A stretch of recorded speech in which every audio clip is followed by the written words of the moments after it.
Good morning, everybody, and welcome to the Elimination Chamber, shall we say, discussion review on the Hitting the Turnbuckle podcast. Elimination Chamber going off the air just about 3 or 4 hours ago, and it was a bit of a surprise. I have to give WWE credit. It was full of a few surprises in terms of, well, the winners of some matches. We didn't, it was quite unpredictable for a change where a lot of the card we all thought was going to be very predictable. So WWE, kudos to that. It was a solid show from front to back. Excuse me. It's the first one of many today. Busy day with Turnbuckle. We're off out on our travels as well, which we'll get into in a minute. But look, let's begin, shall we, with Elimination Chamber, the women's chamber match. Very solid.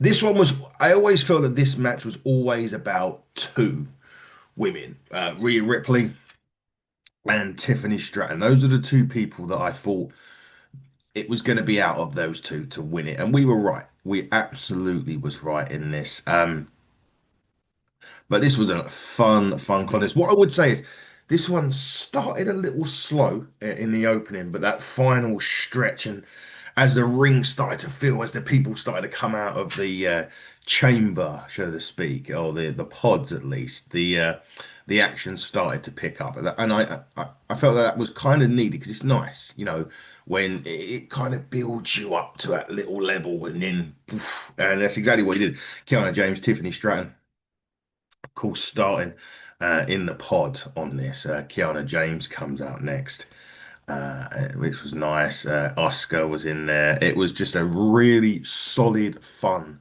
chamber match. And it was a kind of case of how the eliminations were going to occur and whether those eliminations would have any palpitations as to WrestleMania. Obviously, the winner goes on to face Jade Cargill. We know that. But it was anything else. Alexa Bliss eliminated first, was missed by Asuka, which is a bit of a shame. I would have liked Alexa to have had a bit longer. Yeah, maybe gone a bit further up, but I suppose what happens after that, and obviously, you know, what happens after that makes a bit more sense in terms of eliminations and whatnot. So yeah, it was interesting the fact that Alexa got eliminated first by the miss from Asuka. Does that set up anything for WrestleMania? I don't know. I was half expecting Charlotte Flair maybe to turn on Alexa at this point and have Alexa Bliss, Charlotte Flair go into a program for WrestleMania. Now, one thing to point out, and this is where I think my prediction would have changed or had changed at this point, because on Friday on SmackDown, Rhea Ripley and Io Sky, Rio, lost the tag team championship. So I think that would have changed everything. And that probably did change a lot of predictions for the chamber at that point. Anyway, we'll get into that in a minute. Raquel Rodriguez looked dominant, to be fair, in her time in there. She did pin both Asuka and Kiana James to eliminate them both. So that was really good. But Kiana James was the one that ultimately actually eliminated Alexa Bliss after being spat with the mist from Asuka. So a good showing for both from both Kiana and Raquel in this, which is good. Getting that shit with Raquel getting a double pin. Again, could have we had seen something from interference from maybe a Liv Morgan or Roxanne? I know Roxanne, I think, is on the injured list at the minute, so it's you know maybe probably wasn't going to be the case. But and obviously, Liv's got the shot at WrestleMania, of course, against Stephanie. So that'll be an interesting contest, that's for sure. But it did come down to there. Raquel finally gets eliminated, and it did come down to Stratton and Rhea Ripley, the two that it was going to be out of, in my opinion. It was out of those two, and it was Rhea Ripley that picked up the pin with the riptide. And we'll go on to face Jade Cargill. To be fair, when you think of WrestleMania, and this isn't a hit at Tiffany Stratton, but when you go to WrestleMania, these are your showcase matches. These should be, it's the showcase of immortals. That's what it was always called, the showcase of immortals, your top talent, your dream matches to a degree. It's Tiffany Stratton. Yeah, sorry, it's Rhea Ripley, Jade Cargill, a dream match. I think in terms of look wise, it certainly is. Um, and I think it makes it for an interesting bit. Well, did it make sense for argument's sake? Maybe not, because Tiffany was on SmackDown, Rhea's on Raw, but that's irrelevant really nowadays. And Rhea Ripley and Jade Cargill, I think, has the bit more of the money factor, and it's probably the best match or the biggest match they could have booked for WrestleMania with those women who were in the chamber. So I would say that that's definitely one. Uh, that's one to look out for. Jade, I mean, this is going to be interesting. Jade Cargill, is she polished enough for Rhea Ripley? I don't know. I really don't know. I mean, to be what I would say is she took a hell of a on SmackDown. Lash Legend put her in a great finish, and I would just wanted to say quickly on that. Lash Legend makes Rhea Ripley look tiny. That's how impressive Lash Legend looks, by the way. Future's bright for her. She gets whooped that trick as well most nights. So that's a conversation for another day. Well, congratulations to Rhea Ripley, and she will go on to face Jade Cargill at WrestleMania. From that women's match to the women's, yeah, Jesus, I look tired. Fucking hell, I just noticed I need Botox. Um, from that women's match to another women's match, women's Intercontinental Championship match, AJ Lee, Becky Lynch. This was interesting. This was always going to be one. Again, it was quite interesting because in the prediction league that we do, only one person thought that AJ Lee was going to win this match, which was quite interesting, actually. I keep using the word interesting, which was, a thought when I was reading through. I was like, wow, like only one person predicted put AJ Lee to win, and match itself was actually really, really good. There was a little fumble during the finish, but we'll get away with that. But look, I think like when they've got quote unquote personal issues, I don't say they don't really like each other outside, but when it portrays that way on television, certainly makes for better viewing. What I would say, well, so with that being said, Becky Lynch did try to, she portrayed that she hated AJ Lee, and she tried everything she'd do to embarrass her as well. Jessica Carr took a ref bump in this as well when she was fixing the turnbuckle back on. The ending of the match, though, did make Becky, well, AJ Lee put Becky Lynch in the Black Widow, and Becky Lynch did indeed tap out after, well, she actually got DDT'd onto the chair and a manhandle slam, which, because Jessica Carr was out, took her a while to get up. That's what took the 2 count in. And, and then, she was going to put her into the exposed turnbuckle. Jessica Carr wouldn't have it. And then she charged into AJ Lee. She moved out of the way. Becky Lynch hit the exposed turnbuckle, hits Black Widow, and then there we go. Boom. The tap out. What I would say going forward is that we're gonna need to see AJ Lee's gonna have to have more matches, in my opinion, going into WrestleMania. Are they gonna do the rematch? I don't know. But they're gonna need to do some. She's gonna need to do some more work in the ring, in my opinion. We can't have her have a 6 week layoff and then come back for WrestleMania. She needs to be on our screens. She needs to build something. She can't just do it with a 2 week build.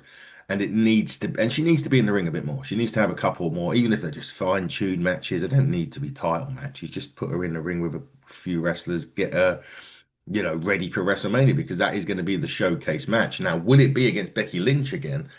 Don't know. I would have thought so. I would have thought Becky will be doing something to try and get the Intercontinental Championship back. Could they even build Natty up in that short space of time and have Natty go against AJ Lee and have Natty win the Women's Intercontinental Championship? I mean, we keep saying all along that Natty's, you know, doing all of this new gimmick, and they haven't really given her an opportunity again. And could we do something that way to get Natty into the picture?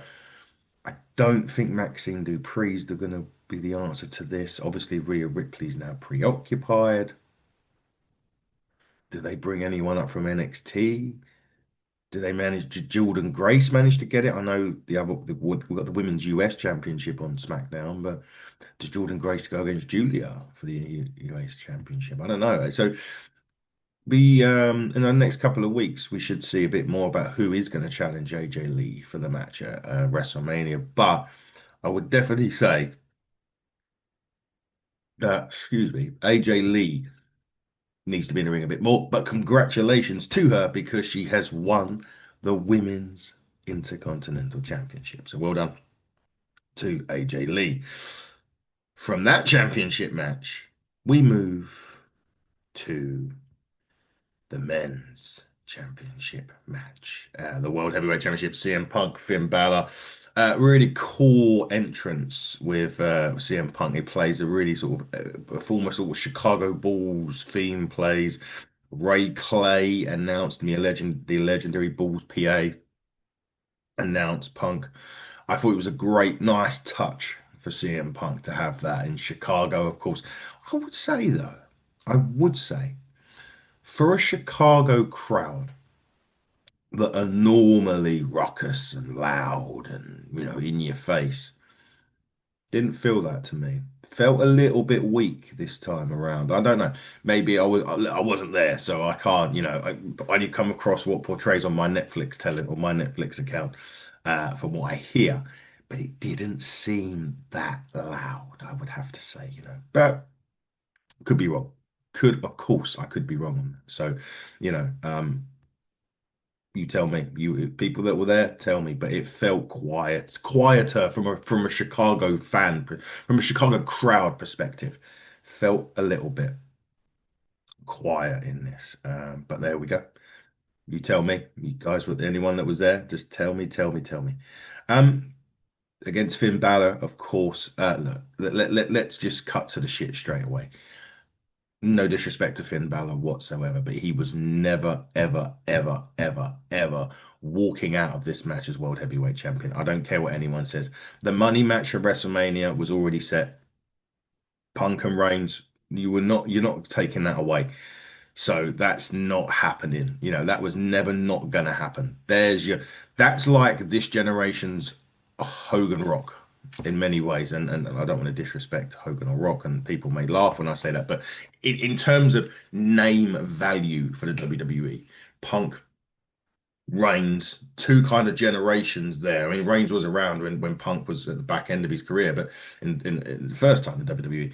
But in terms of where these guys have gone and the name value, you're not going to get any bigger than that, I don't think, with the roster that you've got at the moment in the WWE. So, in my opinion, that's your money match. That's your Hogan Rock. They were never ever taking that away.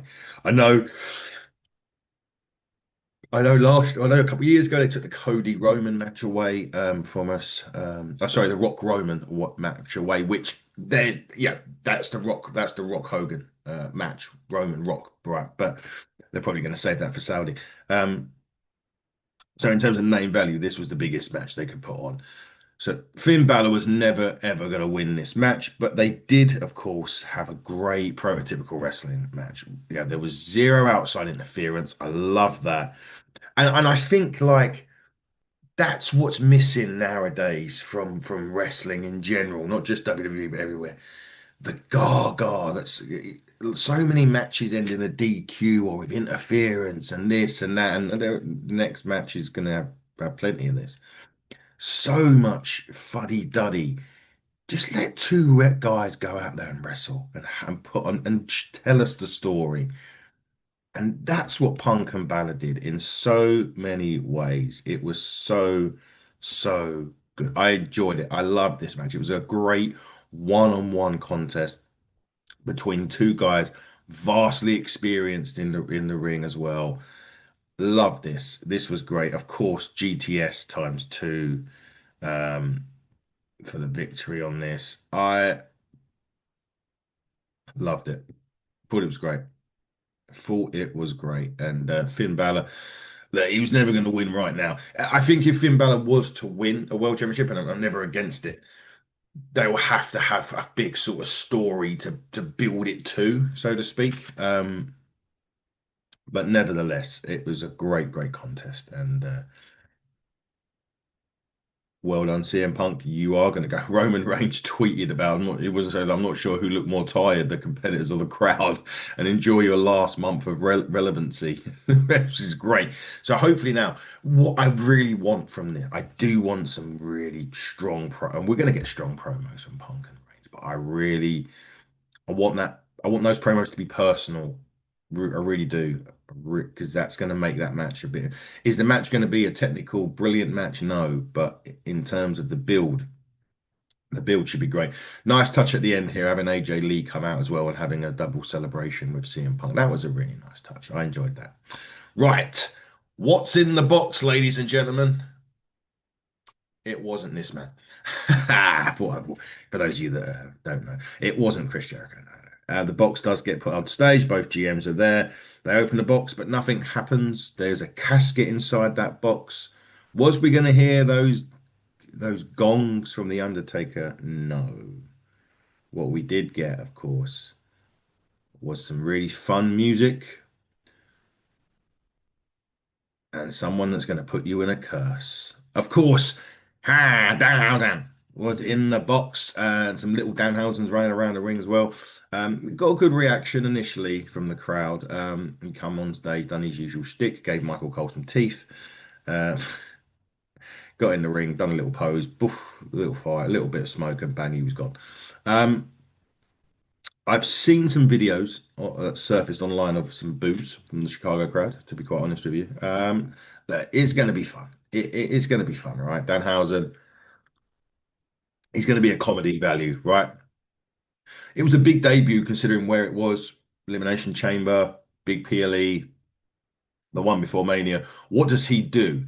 Well, we're going to get into that with David later on this evening when we do This Week in Wrestling. We're going to talk Danhausen in a bit more detail. We're going to see if we can picture where he fits in on the road to WrestleMania. So we'll talk about that later on. But Danhausen in the WWE, going to be a good merch seller, if anything else. Right.